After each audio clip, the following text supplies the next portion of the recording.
पहला बात, मान के चलो तुमको अगर बोला जाए कि कोई कांस्टेंट स्पीड में चल रहा है, मतलब उसका वेलोसिटी कांस्टेंट है, और ये भी बोला गया कि उसका मतलब वो यूनिफॉर्म मोशन में है। अगर ऐसा बात बोला जाता है तो तब ग्राफ कैसा होगा? तब जान लो उसका ग्राफ ऐसा होता है कि वेलोसिटी वर्सेस टाइम ग्राफ उसका हमेशा होता है एक straight line parallel to time axis. मतलब वेलोसिटी टाइम ग्राफ ऐसे, वेलोसिटी टाइम ग्राफ अगर ये वेलोसिटी अगर टाइम होता है तो उसका एक पैरेलल लाइन होगा जो टाइम की पैरेलल होगा, मतलब एक लाइन होगा, स्ट्रेट लाइन होगा जो टाइम की पैरेलल है। तब उसको कौन सा मोशन को रिप्रेजेंट करता है? मतलब यूनिफॉर्म मोशन, मतलब कांस्टेंट स्पीड को। अगर straight line passing through origin है तब वो कौन सा चीज को एक्सप्रेस करता है? Uniform accelerated motion. Uniform accelerated motion मतलब एक्सीलरेशन हो रहा है लेकिन यूनिफॉर्म, इक्वल टाइम इंटरवल में अगर इक्वल स्पीड का चेंज हो रहा है, वेलोसिटी का चेंज हो रहा है, तब हम लोग बोल सकते हैं उसको यूनिफॉर्मली एक्सेलरेटेड। अगर फिर आप पूछेंगे कि नॉन यूनिफॉर्मली होगा तो क्या होगा?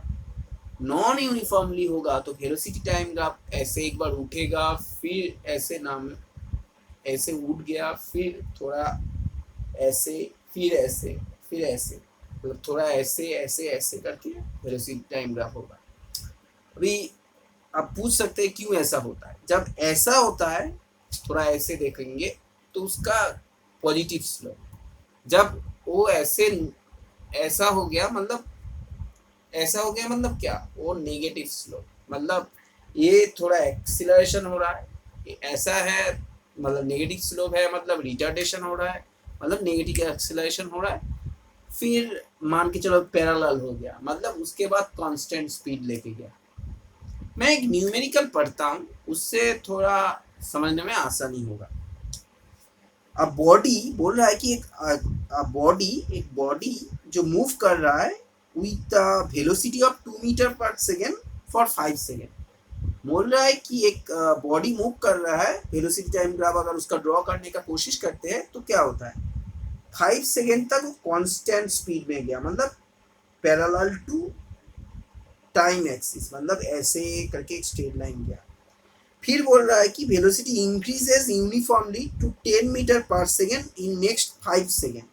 मतलब उसके बाद वेलोसिटी इंक्रीज कर रहा है 10 मीटर पर सेकेंड, मतलब ऐसे थोड़ा उड़ रहा है ग्राफ। मतलब पहले पैरेलल था तब उसके बाद उड़ रहा है, मतलब उसका एक्सीलरेशन हो रहा है। फिर क्या बोल रहा है कि thereafter its velocity begin to decrease, उसके बाद वेलोसिटी डिक्रीज कर रहा है, मतलब घट रहा है at a uniform rate until it comes rest after 5 second. उसके बाद पूरा रेस्ट होने तक, मतलब पहले इंक्रीज हुआ उसके बाद डिक्रीज हो रहा है 5 सेकेंड तक, जब तक वो ना पूरा रेस्ट में आ गया। मतलब जब वो उठा तब उसका पॉजिटिव एक्सेलरेशन, मतलब जिसको हम लोग नॉर्मली एक्सेलरेशन बोलते हैं, जब वो नीचे के तरफ जा रहा है तब सोचना है कि वो नेगेटिव एक्सेलरेशन है, मतलब डिक्रीज कर रहा है, जिसको हम लोग नॉर्मली रिटार्डेशन बोलते हैं। पहले कांस्टेंट स्पीड में था, उसके बाद पॉजिटिव एक्सेलरेशन में गया, उसके बाद नेगेटिव एक्सेलरेशन में गया। ऐसे हर एक ग्राफ को लेकर हम लोगों को एनालाइज करना है। थोड़ा और कुछ ग्राफ हम लेते हैं और उसको एनालाइज करते हैं। तो उसके पहले थोड़ा थोड़ा कुछ बात हम लोग क्लियर कर लेते हैं। What is uniform acceleration, what is non uniform acceleration. कोई भी स्टैंडर्ड किताब में इसका डेफिनेशन मिल जाएगा, लेकिन मैं मेरे पास जो किताब है उससे रीडिंग पढ़ के आपको थोड़ा एनालाइज करके समझाता हूँ कि इसके अंदर का इनर मीनिंग क्या है। उसका अगर गंभीरता में जाते हैं, उसके थोड़ा डेप्थ में जाते हैं, तो होता क्या है uniform acceleration. If an object travels in a straight line, हम जो बात बोले थे कि एक ऑब्जेक्ट जो स्ट्रेट लाइन में ट्रेवल करता है यानी इट्स वेलोसिटी इंक्रीजेस और डिक्रीजेस बाय इक्वल अमाउंट। मतलब अगर ऐसे ओरिजिन, मतलब एक स्ट्रेट लाइन ऐसे उठा, सिर्फ ऐसे ही उठा, तब थोड़ा देखने लायक है कि ऐसे सिर्फ उठ रहा है, मतलब इक्वल टाइम इंटरवल में अगर इक्वल वेलोसिटी कवर कर रहा है, मतलब ऐसे सिर्फ उठा, ऐसे उतर फिर उठ के मतलब इंक्रीज होके डिक्रीज नहीं हुआ, सिर्फ उठा, तब हम बोल पाएंगे कि उसका यूनिफॉर्म एक्सीलरेशन हो रहा है इक्वल इंटरवल में। अगर equal amount of speed increase और डिक्रीज होता है, हमेशा इंक्रीज होगा ऐसा नहीं। अब मैं बोल रहा हूँ सिर्फ उठ रहा है, आप सोचेंगे अगर ऐसा पिक्चर नहीं रहता है सर, अगर ऐसा रहता है सिर्फ ग्राफ ऐसे सिर्फ नीचे की तरफ जा रहा है, डिक्रीज कर रहा है, तब भी एप्लीकेबल है, उड़ भी सकता है, नीचे की भी तरफ जा सकता है। लेकिन ऐसा कभी नहीं होगा कि उठा फिर नीचे की तरफ गया, मतलब पहले इंक्रीज उसके बाद डिक्रीज, तब वो नॉन यूनिफॉर्म में आ रहा है। मतलब उसका समझ आया ना क्या बोल रहा हूँ, कि वो पहले इंक्रीज हुआ फिर डिक्रीज हुआ फिर कांस्टेंट स्पीड में, ऐसा नहीं, कोई एक कंडीशन रहेगा, कोई भी एक, आइदर और, मतलब हो सकता है उठेगा नहीं तो, और अदर कंडीशन हो सकता है सिर्फ नीचे की तरफ जाएगा, मतलब डिक्रीज होगा, मतलब रिटार्डेशन ओनली, मतलब कोई एक अगर कंडीशन है तो यूनिफॉर्मली एक्सीलरेटेड बोल सकते हैं।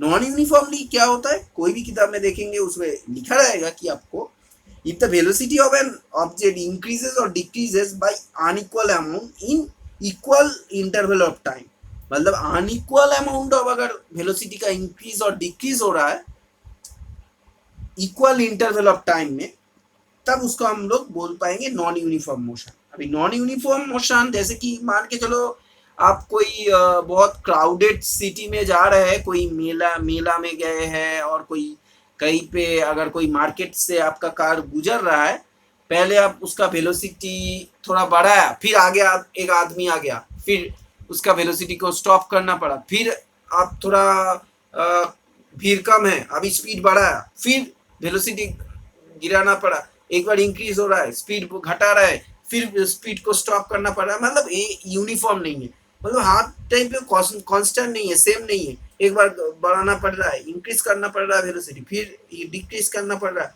ये जो होता है, ये एग्जांपल को थोड़ा देख, जो मैं बताया कि movement of a car on a crowded city, कोई एक ट्रेन अगर ट्रैवल कर रहा है तो प्लेटफॉर्म, एक ट्रेन क्या हुआ, पहले प्लेटफॉर्म में स्टॉप था, उसका वेलोसिटी कैसा था, वेलोसिटी उसका तरफ अगर देखोगे उसका वेलोसिटी नॉर्मली क्या हो रहा है ना, जीरो हो रहा है, मतलब उसका वेलोसिटी एक प्लेटफॉर्म में उसका वेलोसिटी जीरो है, फिर उसको स्पीड बढ़ा है, मतलब इंक्रीज कर रहा है, मतलब वो पॉजिटिव एक्सीलरेशन, फिर नया और एक प्लेटफॉर्म आ गया तो उसको फिर डिक्रीज करना पड़ रहा है, फिर जाके वो वेलोसिटी फिर स्टॉप कर रहा है, मतलब पहले इंक्रीज कर रहा है तो फिर उसके बाद कुछ देर तक कांस्टेंट स्पीड लेके ट्रेन ट्रैवल कर रहा है, फिर उसको डिक्रीज करना पड़ रहा है, फिर वेलोसिटी को स्टॉप करना पड़ रहा है। ये इसको अगर देखोगे ये भी नॉन यूनिफॉर्म में हो जाएगा। अगर एक ट्रेन ट्रैवल कर रहा है, प्लेटफॉर्म में स्टॉप हो रहा है, फिर वो कोई एक प्लेटफॉर्म में लिविंग करता है, जब एंटरिंग करता है, एंटरिंग घुसता है, जब छोड़ के जाता है प्लेटफॉर्म,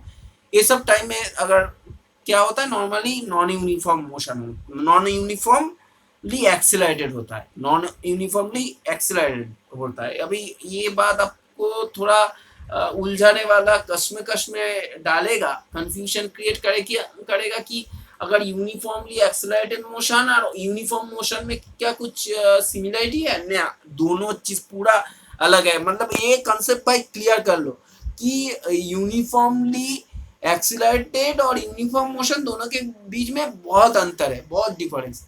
यूनिफॉर्म मोशन हो जाता है मतलब उसका कांस्टेंट वेलोसिटी, मतलब कांस्टेंट स्पीड, और यूनिफॉर्मली एक्सेलरेटेड मतलब उसका एक्सीलरेशन कांस्टेंट, मतलब दोनों के बीच में ह्यूज डिफरेंस है। तो अगर नॉन यूनिफॉर्मली एक्सेलरेटेड मतलब वो उसका एक्सीलरेशन कांस्टेंट नहीं है, एक बार एक्सीलरेशन बढ़ रहा है घट रहा है, वो तो नॉन यूनिफॉर्म मोशन होता ही, मतलब uniformly accelerated motion, non uniformly accelerated motion, दोनों ही नॉन यूनिफॉर्म मोशन है। लेकिन जो अगर यूनिफॉर्मली एक्सेलरेटेड जो होता है उसमें एक्सेलरेशन कांस्टेंट रहता है। नॉन यूनिफॉर्म मोशन के अंदर ही दो आता है, नॉन यूनिफॉर्म मोशन के अंदर ही यूनिफॉर्म एक्सेलरेटेड मोशन और नॉन यूनिफॉर्मली एक्सेलरेटेड मोशन दोनों ही आता है। तो इस अभी तक यही रखता हूँ, और आप लोगों को बोल रहा हूँ कि मैं जो आपको समझाने का कोशिश किया, ये आप लोग थोड़ा किताब से जाए और किताब से पढ़ के समझने का कोशिश कीजिए। Thank you.